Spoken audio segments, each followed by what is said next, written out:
hip external rotation positional isometrics. So this is your hip external rotation. I know it's a bit confusing because your foot's going on the inside, but just so you know, if I straighten my knee and do that, the leg actually rotates out. Just because I've got a bend in the knee, the foot comes in. Anyway, the reason you're doing this is your active range is way too far away from your passive range, and we need to close that gap, and that's what this exercise is for. So in this setup, we're going to do it on your side. There's a few different setups, obviously, that you can try, and we'll be cycling through these to find which is the best for you. But what we're basically going to do, get on your side. You can either be up on, I like to do this on my elbow like this. What I'm going to get you to do is rotate your leg as far as you can to the end of your active range. So let's just assume this is the end of my active range. I've got a little bit more, but let's just say this is the end of your active range. What you're then going to do is going to get your other leg just underneath here. What I want you to do is pop this hand over there. If you've got a problem from a balance perspective, you can very easily just lay down like this. And this is actually a really good position to do it in as well. But so that's your active range. Get your leg underneath here, and you're going to push up about 10 or 15 degrees past your active range. You're going to hold this position nice and still. This arm's going to be nice and stiff over here, keeping this leg still, but this will also aid you in increasing your irradiation. The more intensity you can drive through this exercise, assuming your program says 100%, the more results you're going to get. So we're going to sit here, going to take a big breath, going to brace my core, and then I'm going to do a Pales contraction, which is rotating basically against this leg. So if my leg wasn't there, I would be rotating back down. You can do that for 10 seconds at max effort. We'll do it in a second. And then you're going to do a rails contraction, which is you trying to rotate further. Now, I can.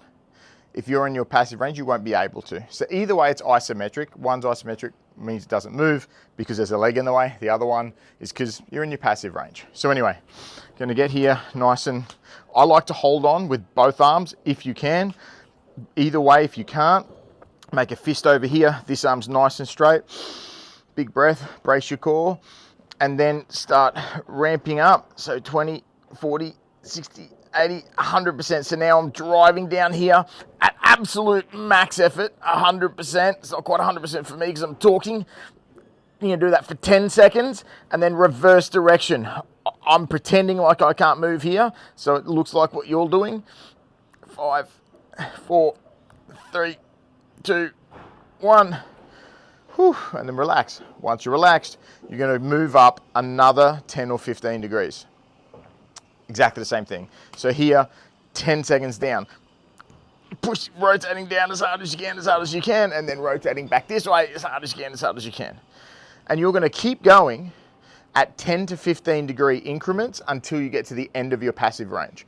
So let's say, as an example, that's the end of your active range. The end of your active range. I'm going to get my leg underneath here, 10 or 15 degrees. I'll do 1 rep here. After that rep's done, another 10 or 15, another one here. After that rep's done, another 10 or 15, another one here.